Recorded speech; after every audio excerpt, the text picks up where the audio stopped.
ketika hatimu mencintai apa saja selain Allah, itu sudah masuk dalam pasal pengkhianatan. Nah, itulah yang jadi persoalan. Jadi artinya bahwa di sini karena Allah cemburu, maka Allah harus didahulukan. Tema yang kedua, mendahulukan Allah itu artinya bukan dari sisi waktu. Kayak orang kita ngantri, karena ini ada nenek-nenek di belakang, sengaja kita bantu didahulukan. Mendahulukan Allah bukan seperti itu, bukan didahulukan tempatnya atau waktunya. Didahulukan itu artinya mendapat prioritas utama dalam segala hal.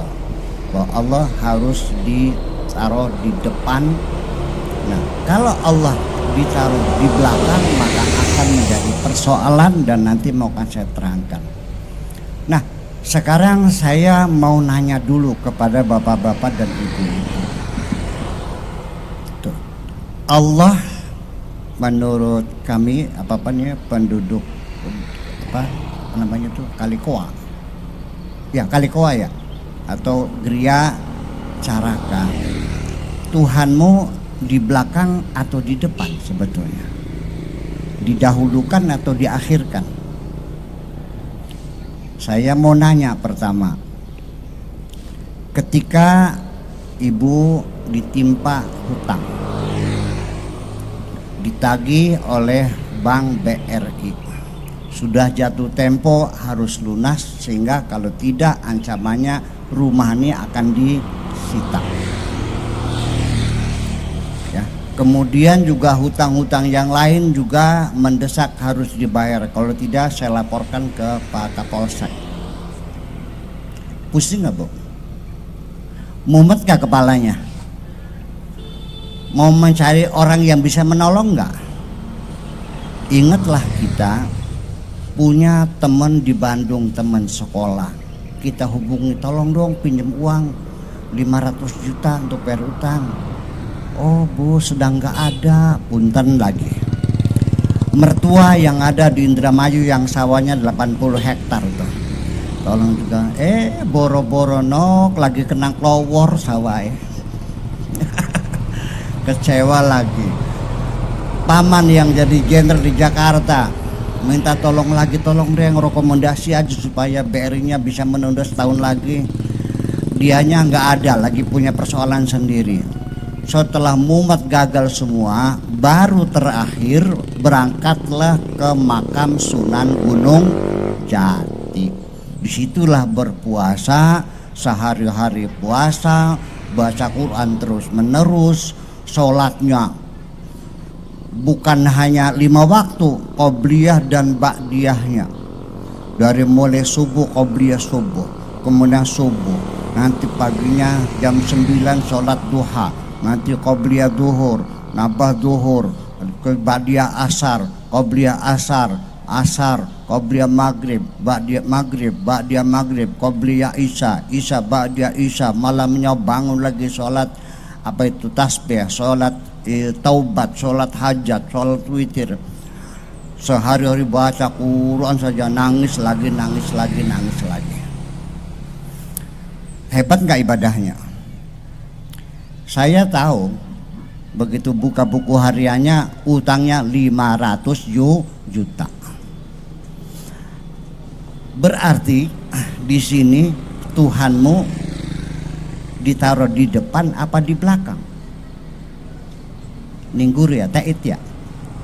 Nah, ketika kita lagi susah, kita juga ingat Allahnya. Terakhir kalau semua teman yang ada menolak menolong kita, baru terakhir baru minta tolong sama Allah. Ini berarti sama dengan tidak mendahulukan Allah. Seharusnya gimana? Ya seharusnya sebelum minta tolong kepada siapapun, minta tolong dulu kepada Allah Subhanahu wa ta'ala. Ayyama tad'u falillahil asmaul husna.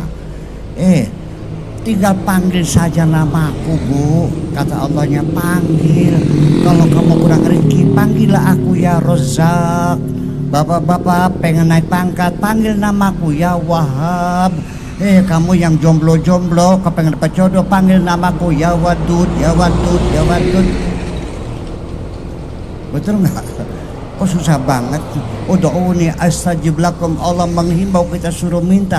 Ternyata kita mintanya terakhir setelah semua gagal. Ini berarti Allah ditaruh ning barisan paling itu. Begitu juga ketika kita sedang kaya raya, sedang banyak rezeki, semuanya kita belanjakan untuk hawa nafsu kita, untuk keinginan kita, nanti sisanya sing receh-receh kan cering-cering kanggo Gusti Allah. Betul enggak? Nah,